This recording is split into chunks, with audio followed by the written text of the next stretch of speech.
lovely witches. It's Kristen, Ozzy Peroni, and I'm on my every other Friday trek to Connecticut, my 2-hour drive. So it's become my appointment with making YouTube videos, where I can sit here and chit chat with you guys, and the rest of the cars around me can look at me like I'm crazy and like I'm talking to myself, but that's okay. It's a beautiful, seemingly spring day up here in New England, Massachusetts, and the snow is dripping, slowly melting, and I can see the first signs of spring. There's some crocuses starting to peek out of the ground, although it snowed a couple days ago and started to cover them up. But I can see the signs of spring coming. So this video, I wanted to talk about doctrine and how different religions, especially Christianity, are separated by just minute little differences in doctrine. For example, Pentecostals versus Baptists. Some of you know that I was involved for a while in fundamental Christianity. I went to an independent fundamental Baptist church. Now that is some hardcore stuff. For whatever reason in my life, when I do something, I tend to do it to the extreme. And this was definitely extreme. It was the type of place where you were doing stuff morning, noon, and night, 7 days a week, all the time, and if you didn't, you were chastised and made to feel like the biggest jerk in the world. Now the differences between Pentecostal and Baptist is just a difference in believing. Pentecostals believe that when they sin, that they lose their salvation, but the Baptists believe that once you are saved, you are always saved. I'm not going to get into the specifics of all of that. That would be a very, very long video. But all of that to say this, paganism is very similar as well. But what I found from most of the comments that I see here, Christians coming on to pagan YouTube channels and saying stuff against us like that we're going to go to hell and we don't believe in God and all of that. Even a couple times when I've directly spoken to some of these people, they're under the false assumption that pagans don't believe that there's a God, which my experience is that most of us do. Most of us believe that there is a God. Many of us believe in Jesus. Some people believe that he is the Son of God. Some believe he was just, like a prophet or just a really good guy. Some people believe he was a witch, which I think is a very interesting theory as well. But one thing that I do know about Jesus is he was known for hanging around all the people that nobody else wanted to hang around. I believe that if Jesus was here right now, he'd be hanging out with us. He went with the people like the tax collectors that everyone's mad at and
the Bible says in the commandments is thou shalt not put other gods before us.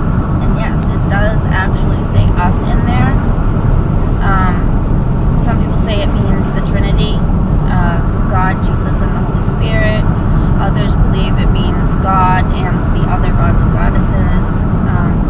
But either way, basically, you're supposed to honor God before, or in a higher, more reverent way than the others.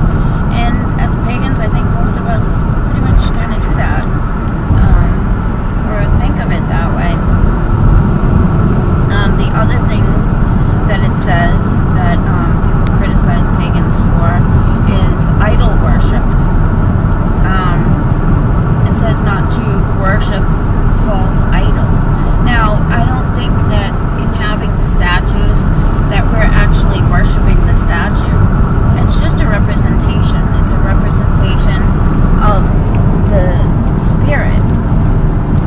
It's just something to help focus. I don't think anybody out there is going to say that they're actually worshiping a statue or, gold. I did another video on a similar subject talking about mammon. Mammon is what the Bible uses for a name for money. And it says that you cannot serve both God and mammon. Now, some people do worship money like it's a god. And the Bible describes it as being something like a spirit. And if you think about it, it is. If you don't treat money properly, it's going to flee from you. It's going to be pretty ticked off, and it's not going to want to stay around. You see lots of people who win the lottery, and 2 or 3 years later, they're broke again. So I do believe that money is a spirit, and it has the same kind of attributes. Like, it's the dollar bills and the coins are not actually the money. They, like a statue, are the representation of money, of the value. It represents work done or goods received, but the money itself is not a tangible thing. It's a representation of something that's probably better described as being a spirit. So these are interesting things to think about. Before people start criticizing pagans and criticizing witches, they need to think a little bit deeper about what exactly they're criticizing. And the other thing is worship versus reverence. Now, most of us, I don't think, are performing what would be traditionally called worship of our gods and goddesses. Worship is pretty hardcore. I think for the most part we honor them. We may have altars for them and give offerings, but by no means I don't think any of us could be said to be sacrificing. Sacrifice is something that you have to really be going without something. It has to be difficult to do in order to be called a sacrifice. A lot of religions believe in tithing, which is giving a tenth, a small percentage of all of your earnings, your income, whether it be money, goods, a harvest, or whatever. And the pagan cultures also did this. Right off the bat, they would, pour the first of the wine into the ground as an offering, as it's a way of thanking the gods and goddesses for the blessing of a successful, fruitful season. And that's just required right off the bat. If you don't do it, you're probably gonna suffer for it. And so people did that out of fear and out of obedience. And I think even in the Christian church, they also believe in that. They believe that if you don't tithe, you're not going to be blessed. And furthermore, you could really be punished. But sacrifice involves, like, really taking from what is yours or what you need and doing without it, in order to cause some degree of suffering or uncomfortableness. If you have $1 million and you give $100, that's not a sacrifice. Yeah, to other people, $100 might be a lot of money, but if you have $1 million, to you, $100 is not a lot of money. But if you have no money in the bank and suddenly you receive a check you weren't expecting in the mail for $50, and you give that whole $50 as a sacrifice, chances are you'll be blessed, because that is a true sacrifice. That's having faith. That's putting faith in your deity, in your creator, or whoever you're doing the sacrifice for, and showing that you have that faith in them. But I really don't think believing or not believing in God. I'm sorry, I lost my train of thought. I'm getting off an exit here. Most pagans, for the most part, from what I gather, do believe that there is a God. I believe that there's a God, but I also believe there are other gods and goddesses, and I believe that they were created by God. And I don't think a lot of the regular general population realizes that. I think that they think pagans somehow just don't believe that there is a God at all. And I don't really understand why they think that. Because if we're worshiping what they think we're worshiping, gods and goddesses, it doesn't really make sense, does it? I don't know. Maybe my video doesn't make sense. Yeah. So, I'm just out here driving now, heading to Connecticut.